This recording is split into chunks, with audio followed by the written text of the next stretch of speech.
So hello everyone. This is the first of our interviews that we are doing with the amazing women who are going to be doing pre-cons at the upcoming PAS Summit in Seattle between November 15th to 18th. And today we are talking to Kimberly Tripp, and her pre-con is on indexing for performance on Tuesday, November the 15th. We will be posting the link to registration and details of the pre-con on the show notes when you watch this. So that's about it. Shall we start? Let's go. Woohoo. All right. You know what? Actually, let me, I mean, I know we're recording, but I wonder if I can change this and if I'll look closer. Oh, yeah. Yeah. Oh, we like that. And I'll edit out the other part. So we're good. Or just leave it and then it'll switch to this for this part. Although I look bald. I can't really see my hair. I swear here, I'll pull some around so that, okay, there we go. I swear I have hair.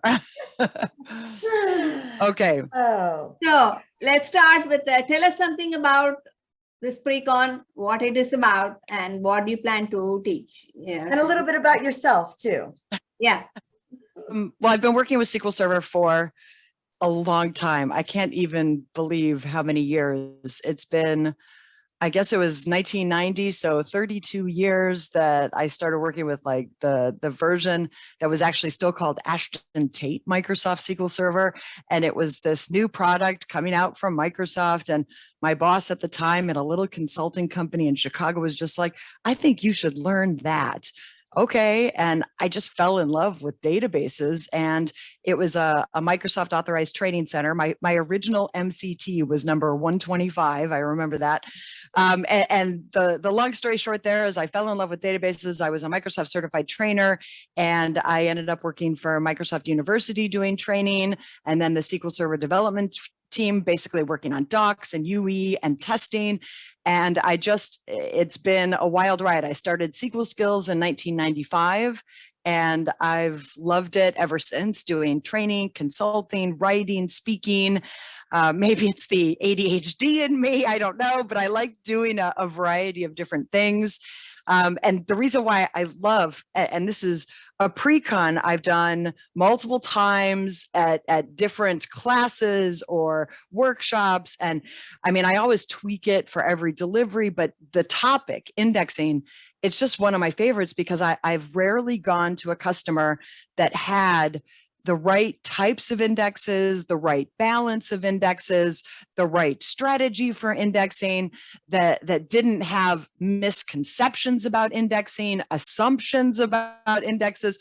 So I find so many issues around indexing to be confusing that it's just one of my favorite workshops to do. So this indexing for performance is really about the design of the index themselves, like what should go in the key, what should go in include. So of course that's focused on row store indexes. Mm-hmm. I will touch, because people always ask me, well, why don't you talk a lot about column store indexes? I love them, but they're not as hard in terms of, I mean, yes, you need to put some thought into them, especially the building of them and the optimizing of them. And especially if you have a lot of modifications, you have to think about that. But as far as a column store, and you can only have one per table. It basically usually includes almost all of the columns, and there's no order to those columns. There's no include. There's nothing to do except create a column store index and test it. And many of you will be very happy that you did. But row store indexes are hugely challenging, and they are still required. You can't usually get away with just a column store index. You need to be able to do the point queries and some of the more nuanced joins between some of your tables. And so a balance, and sorry, I'm kind of going on, but a balance of kind of what clustered index, what non-clustered indexes do I want? Do I not want column store? And then when you get to those non-clustered, it's like, what goes in the key? What goes in the include? What should the order of the key be?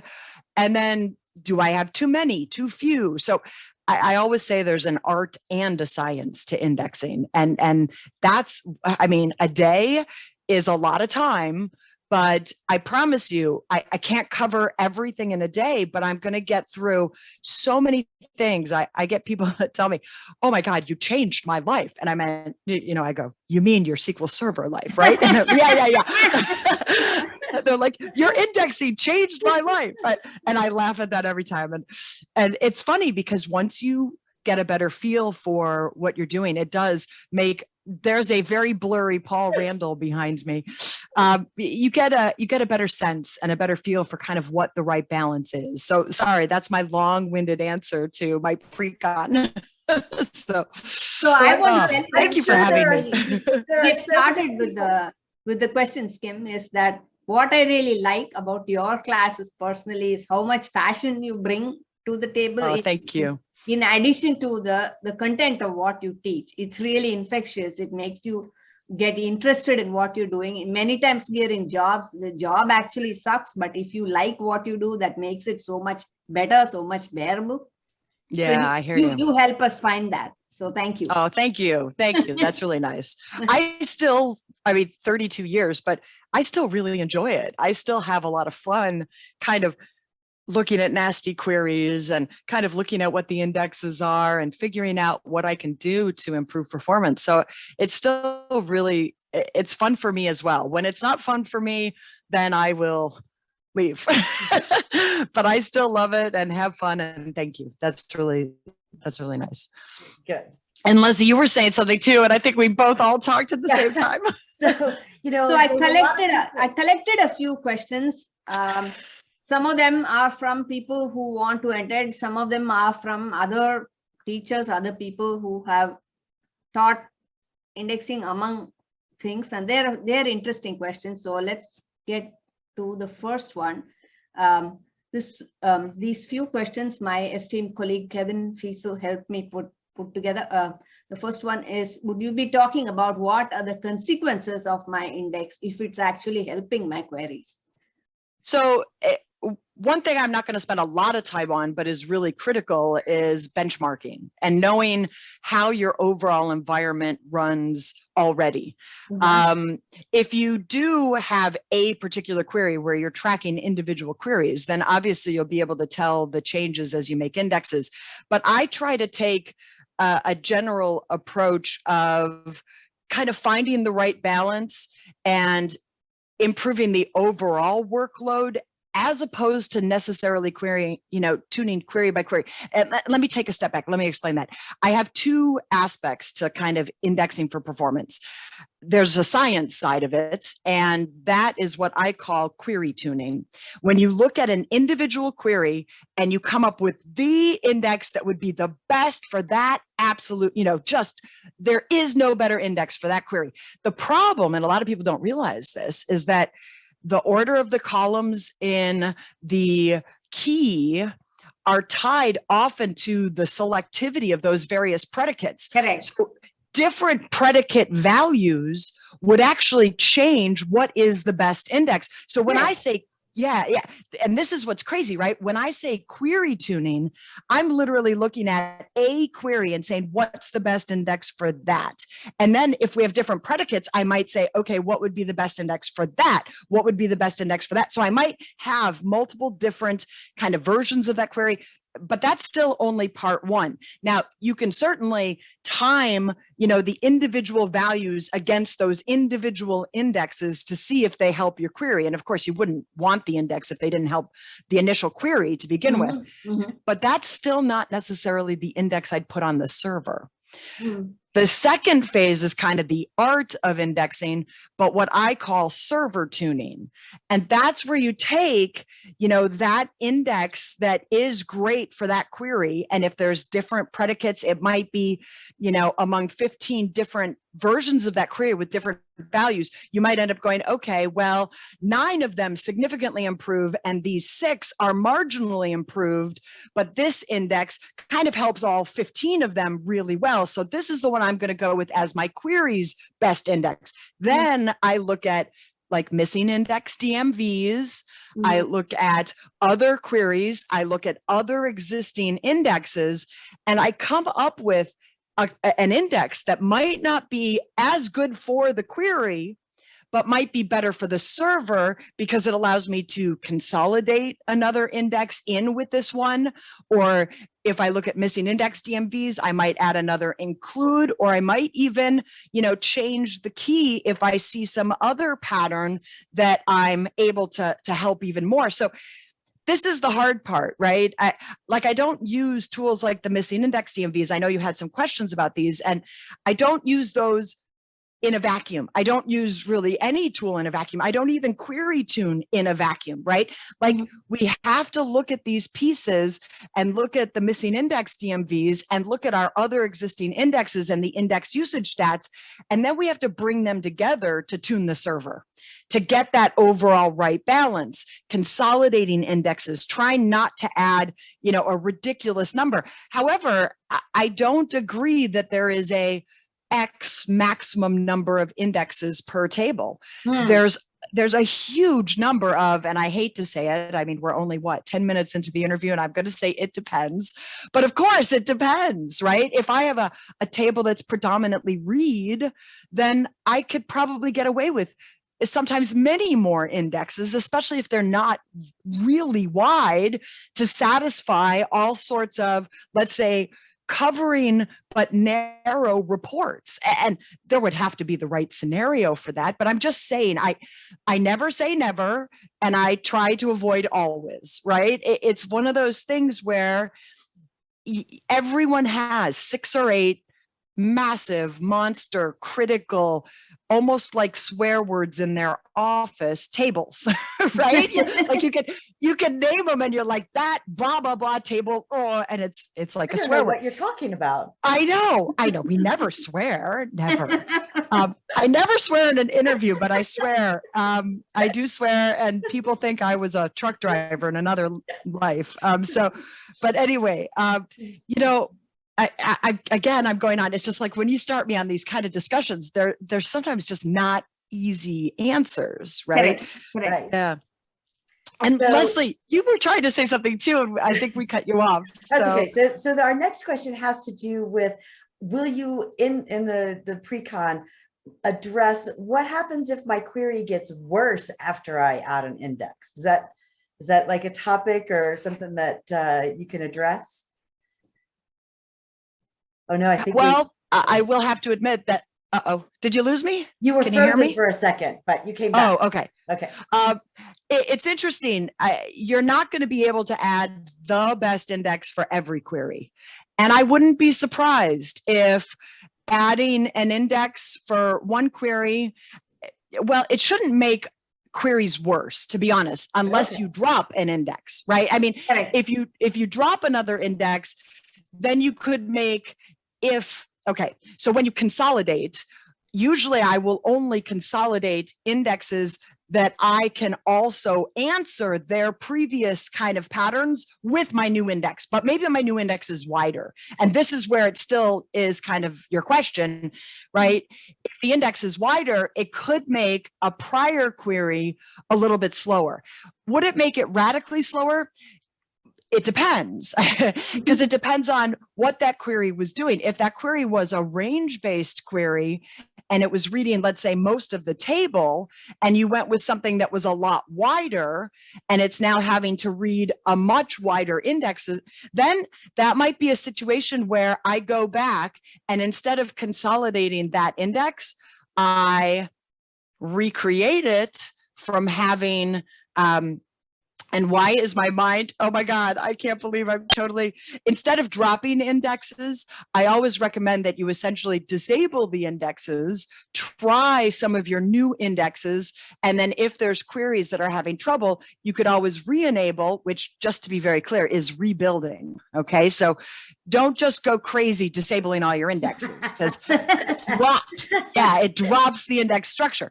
But it's it's a cool strategy. Like if you say, okay, these two indexes are now handled by this new index consolidation, then you could disable those two after you create this new one. And really the answer there is see what kind of impact it has. If it's too negative, then you could consider adding it back. But every time you add more indexes, and this is always a concern, you will affect your insert, update, delete performance. Correct. So, you want to be reasonable, and your insert, update, delete effect shouldn't be that radical. But of course, if you're trying to do hundreds of thousands a second, then it could be a problem. So that's where you want to separate the reporting queries to another server, right? That's a whole nother level where I wouldn't want to be doing those things on that server. So if we're talking about a hybrid server that has OLTP and decision support, you have to be willing to sacrifice something to try to get your overall performance to be better. And that's kind of my goal. And that's why, there's lots of different aspects to kind of peck away at throughout the day, right? What do we do from a design perspective? What do we do from a QA perspective? What do we do from, I say design and development, I should say, and then a QA perspective, and then a production perspective. And so I kind of go through all those phases, and also my query tuning and server tuning kind of along the way to make it all mesh. But it's one of those things, by the end of the day, you're like, wow, I have a lot of work to do. But again, only on the 6 or 8 monsters, right? You don't have to go through your 350 tables alphabetically and try to optimize every single one of their indexes. Start with the 6 or 8 monsters, because those are going to give you the biggest bang for the buck. So I should have. I think I have dark circles. How often do you think somebody should do server tuning of indexes? Because the next question, I think you answered already. I'm putting up one in this place. How often do you think we need to do a server tuning of indexes, like consolidate? Every single time you add an index. I think adding an index to the server takes 2 steps: the query tuning side, and then the server tuning side every time, because there's almost always indexes you can consolidate, or maybe a missing index that has a high user impact that you can pull in and possibly integrate, and then you kill, multiple birds with one stone. And I don't advocate killing birds. That phrase is good. But I do like to, support more queries with one index than have individual indexes for each query, because I see that happen. Sometimes people use the green hint or the missing index DMVs or query tuning, the DTA, the database engine tuning advisor, and they get these recommendations. And please don't misunderstand, they're great. The recommendations might be fantastic in a vacuum. And that's the problem, right? Is if we just start putting all those indexes on, or we get developers that are like, ooh, I think I need this index. And the DBA, let's say, just is taking those indexes and doesn't have time and just puts those indexes on the table. I promise you'll end up with too many indexes. And then you won't even know necessarily which ones to get rid of, which ones would be easier to get rid of without significant problems. So it's always generally my recommendation. I mean, I just said always, but I would rarely go and add an index to a server without looking at a bigger picture than just a query or just that index. So it's a great question, but there's 2 steps, in my opinion, every time. Cool. You go next, Liz. So talking about the missing index hint, right? Yes, you run the execution plan. Oh, we got a missing index, right? So those details do the columns, right? In not necessarily the best order, right? Because there's certain order that columns that should be listed in order to make the query more efficient, right? Sometimes. Okay. So the green hint is usually really good. Okay. But that's if you get it straight from a query. Now I'm still not saying it's going to be the best. If you pull it from the missing index DMVs, they are looking at covering and trying to reduce IOs. They don't look at things like sorts.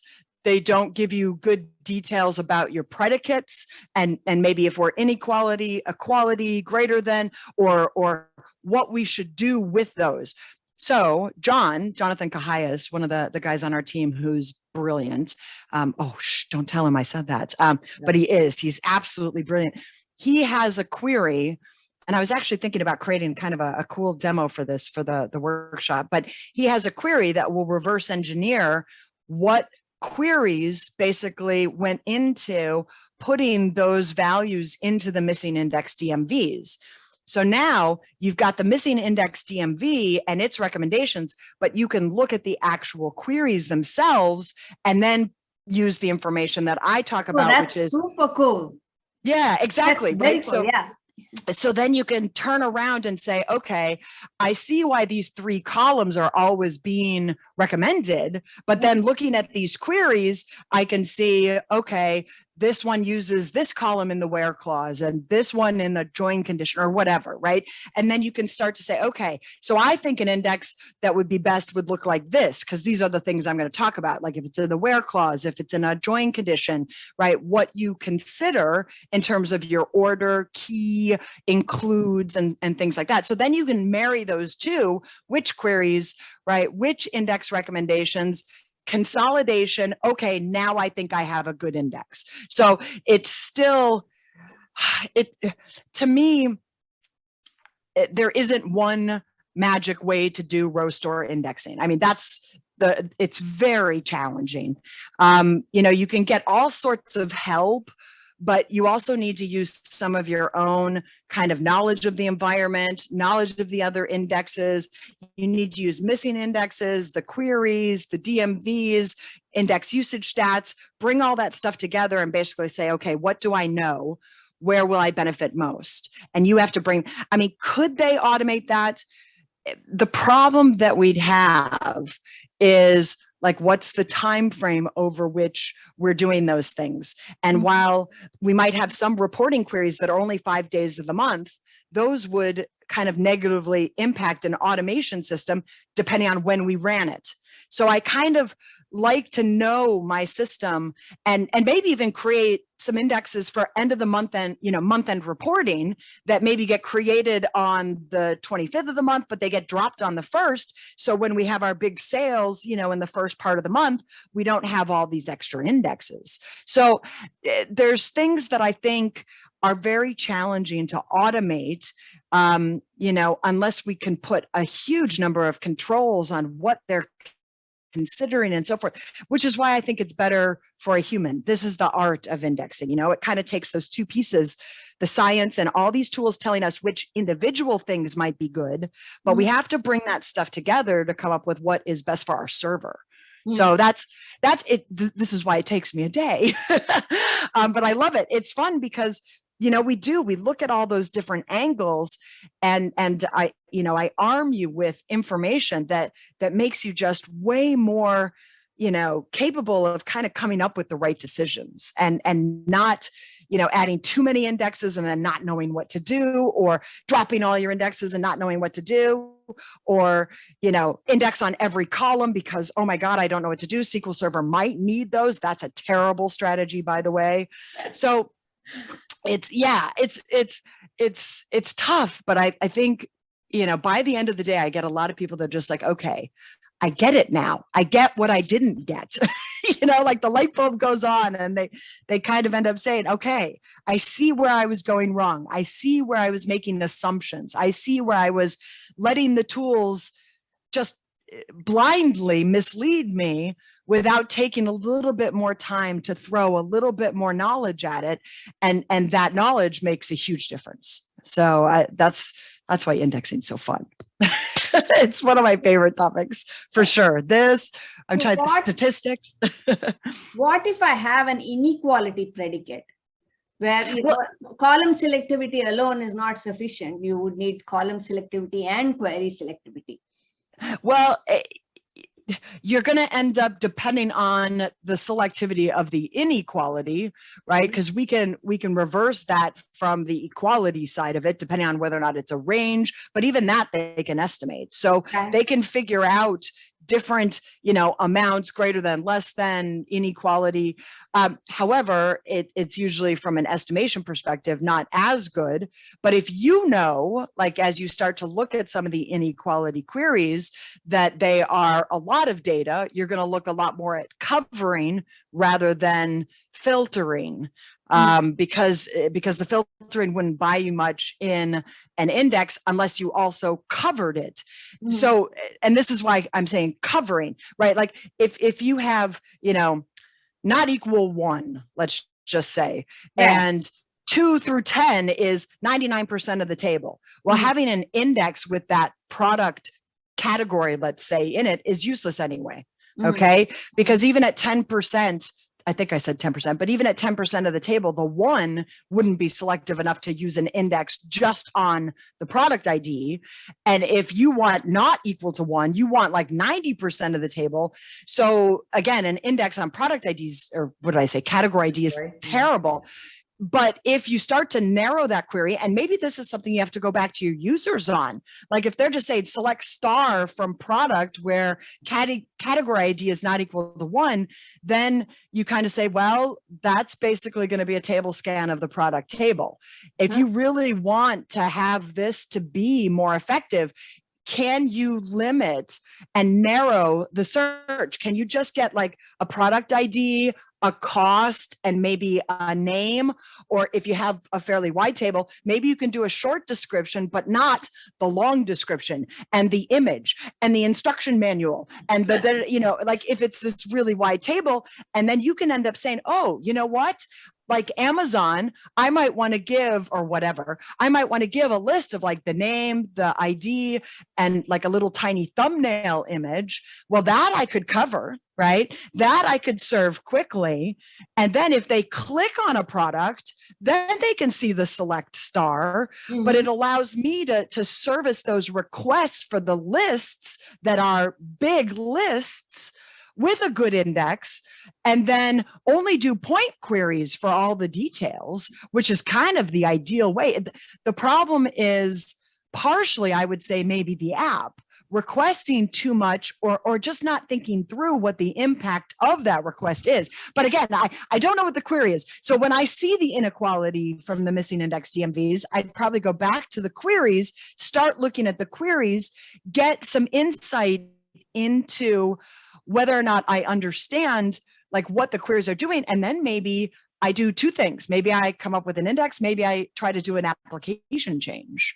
And I know that's harder to do, but that might be well worth it in that case. Absolutely. And I think that developers working with the database people, the DBAs, and understanding some of like, don't use select star. Right? That's absolutely. Basic stuff that I think collaboration between the 2 different functions basically of an app really go a long way towards making it performant and making the database not take all of the blame for, oh, well, it's slow. Well, the database really isn't slow. I agree. Develop it the way it wants it to be. I start out the day with a short discussion on making your queries narrow, right? Having the right projection, making your queries fewer rows by making effective selections. So selections, projections, joins, what about your search arguments in general? Like what are some things to avoid and not do? And, thinking through some of the patterns that you do. And that's a very small part of the day, but of course, indexing isn't going to solve every problem. I mean, if all of your queries are select star, order by, with no filters, and you're just dumping literally gigabytes across the network all day long, I can't help you, I think that we need to really take a step back sometimes and not always blame the database, right? Yeah. And take a step back. Blame the network. Yeah, the network. Well, we should be able to send 3 gig to your machine really quickly. I mean, yes, we tend to want to blame these things, but sometimes it's the request. It's a bad request. It's too broad, too early. And in an application, sometimes you need to try to get them to what they want before you ask for all the details. Yeah. And that's really a great strategy for application design. You know, think through what they really want from the information that they're getting, and you might be able to ask a better question, and a better question can probably be optimized. So I'm glad that's you talked a little bit about the structure of the pre-con, because I was interested, like, do you have demos? Is it hands-on? Is it, I mean, what is the It's not hands-on. Okay. That's a good question. It's not hands-on. First of all, talk kind of fast, so I fit a lot of content into the day. I don't do know a lot anything of about demos. talking fast. I know. I don't know that either. It works well.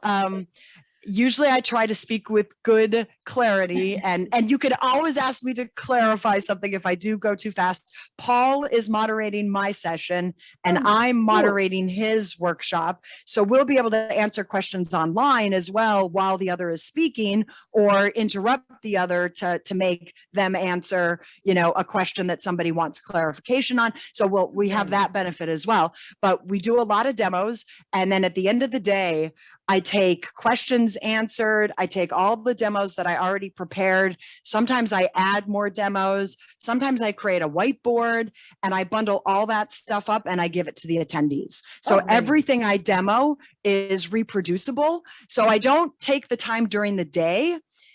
And there's a lot of reasons for that. I'm not a big fan of hands-on workshops because I feel like some people end up reading email. Some people get distracted too easily with a big room of people. Some people just want to think about it. There's that one person that sucks all of your time and you don't do anything except there's that too, right? And so the beauty of taking all the demos and the demo databases and the samples away is that you can pick and choose the things you want to spend more time on. You can research some stuff maybe before you do some of those things, because maybe you do have some, you know, things that you want to clarify, or you want to just look at something in your environment. And then you can also apply things to your environment, you know, looking at some of in your test situations, looking at your scenarios too. So it's a lot of content, but you do walk away with a lot too. So I think you get that added benefit of being able to play with everything and drive a lot of the concepts that you've seen, you know, home and make them make sense. Awesome.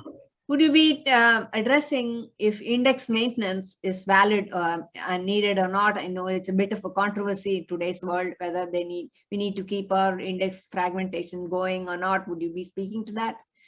I'm not really going to spend a lot of time on fragmentation, but absolutely. A poorly maintained index is a problem. And it's not as much of an IO problem for a lot of environments, because our IO has gotten faster. And in many cases, our IO might even be solid state. So we don't have a problem with random IO. I understand all of that. The things that people are sometimes forgetting is that when you have a heavily fragmented index, it takes many more pages to store that index. So then you might say, yeah, but I have a lot of cache.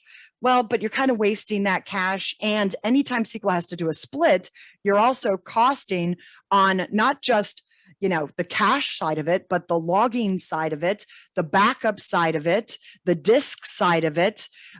So there is an important balance, in my opinion, for maintenance, even today, even with solid state. And I'm not saying you have to maintain all of your indexes every night, but again, it's one of those things where some maintenance will go a long way, and staggering it and, you know, doing it over time, like over a whole month before that whole database has had its indexes, at least its more critical ones, maintained, you know, is fine. So it's less of a concern, but I disagree with folks that say it's not a concern at all. It might not be a concern for certain aspects of the different problems that fragmentation creates, but you're not eliminating the problems by not maintaining. And you're certainly, unless you do good maintenance and regular maintenance, you're still not eliminating problems. You'll still have, you know, fragmentation, splits, extra IOs, extra wasted cache temporarily. So good maintenance is what creates a better balance for your environment. And it lets you get away with more indexes, because the cost of each individual index is not necessarily as expensive when there is some free space and we don't have to do lots of splits. So that's one of the benefits of good maintenance is you can often have a few more indexes with less of an impact, like to your OLTP. If everything's splitting all the time, each of the individual costs are higher. So it's a great question. I'm not going to tackle fragmentation specifically, but of course, if people ask and I want to, Paul's going to be there too, so we can start some tangents on that and point to some other resources. But for me, I will say something to the effect of maintenance being an absolute requirement. You can't just walk away from a database and assume that over millions and millions and millions of modifications that everything is all nice and pretty, because even what you thought was a nice sequential scan is now going to be very randomized. And if you do have some spinning media, obviously that'll be a far bigger impact than if it's solid state.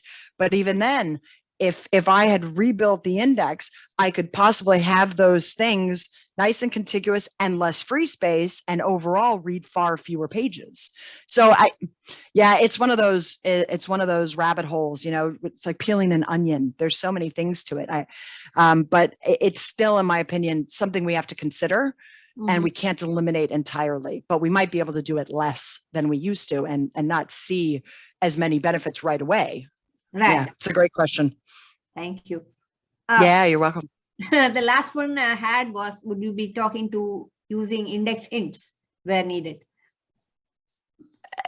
A lot of my demos will use hints to show comparisons of different strategies. So you'll certainly see how to use them from a testing perspective, but I do shy away from, I shy away from as many of them as possible to be forced into production. If they do have to be forced into production, they should be documented on every service pack or, CU, where maybe that problem has been addressed. You go and test it again. So you have to keep track of these things. I'm not saying never. Again, I try not to say always or never, but I try to avoid them if I can. I try to help SQL Server help itself without, slamming it over the head with a hammer. It's the help you, help me. And I'm not even going to try to do Tom Cruise and Jerry Maguire, but help me, help you. So that's kind of my strategy. Try not to force. Yeah. So I will show some hints. I'll show you how to use them. I'll show you the ones that I might use more than others. Like I'm more likely to use lock hints than I am to use index hints in a lot of cases, but I'm definitely not doing locking. And even then it's pretty rare. So I'm not a big hint. I love them for testing. I love them for learning something, clarifying, confirming something, but then I still try to see, can I do better without the hint? And if I can't, to be honest, SQL Server can't tune everything. It's kind of an impossible. So maybe it is a situation where the optimizer is not as optimal for that scenario. It's just, it's not, I think, as common as people put hints in, it's like hint, ooh, hint. And then they stop allowing SQL Server to do its job, and they stop allowing SQL Server on an upgrade, or on a service pack or on a CU to still say service pack, but it limits SQL Server from maybe doing something even better. Right. And so you gotta let it do its thing. And largely it's a good thing. Largely SQL Server is pretty darn smart, way smarter than I am. Okay. and so I just try to help it, do as much as it can, as efficiently as possible without limiting its capabilities. And I think hints in some situations are more of a problem than a benefit. Okay. I'll be off my soapbox. Sorry. Hints are definitely one of those twitchy ones. It's your Precon. You can get on whatever soapbox you want to. Right. Hints are one of those things, right? Like there'll be people that will, I absolutely have to have this hint. And I'm like, okay, I'm not saying you can't. And they just get, not violent, but just so passionate that I can't believe you tell people not to use hints. And I'm like, well, okay, I see. Oh, you're maybe hitting a bug or something, right? So sorry. I notice this right. I'm too passionate. So it's not never, it's not always, it's knowledgeable use when you really can't find another way, and always be checking it. Is it still a good idea? Is it still a good idea? Is it still a good idea? Not every day, but certainly every service pack, CU, or upgrade, right? So there you go. I'm off my soapbox. So that's it. My list is done. That's it? Yeah. Yes. Woohoo! Well, that did take us longer than I was thinking too. And originally I was Right. like, 15, 20 minutes, but I Right. should know myself. We can talk. There's no doubt about that. Yeah, I definitely have the vocal cords to sustain myself for a full day. No, it's great. It's a fun topic for me. So even though I've done indexing a few times before, it's just, I always learn new things. I always kind of change the way I present certain things. It's just really fun. So, and women in technology, I love that we have such a great community in, PASS and SQL in general, and, on Twitter, and it's nice. And this fall, I'm hoping to see a lot of you. Awesome. I'm hoping to see a lot of you in person. I know it's, yeah. Okay, this is awesome. I'm hoping that, we kind of have this hybrid event. And, if you have questions and you're remote, we'll still get them answered. Yep. You won't be walking up and shaking my hand or whatever, but, I'll see you next time. And online can be a good way of learning this content too. You just have to tell your office mates that you're out of the office that day. Yep. Don't try to work. Yep. If you're going to be at a session or you're going to be at a workshop, you are out of the office, even if you're in the office. Yep. Okay. And I think that's so important, because I don't think everyone does that.